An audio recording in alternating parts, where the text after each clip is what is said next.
बोली बोली छठी मैया की याद बालू भुलाइल खललू। हाँ 2 नंबर, हाँ 2 नंबर पर है लमटेरिया जल भी आई हमने के खानदानी पुरल का हो तो पुरल का भुलाए के नहीं थे बाबू। एकरा के ध्यान करे लोगी नंबर याद रहे के चाहिए। ठप्पा लागे तो वही जगह लागे, लागे तो जगह पर लागे। ट्रेबल दी ट्रेबल होटल चल हमने पढ़ुआ आदमी है, कॉलेज नहीं खे नॉलेज से रोवल के सामने खड़ा बानी।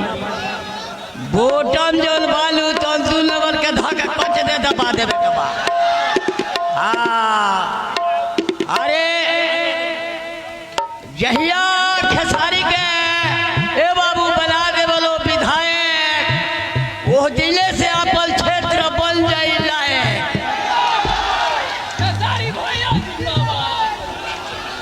फिर कुछ कहे के मौका दे तेरा है बबुआ लो छटर पटर कैले बतलिए हुल के छटपटा ले बता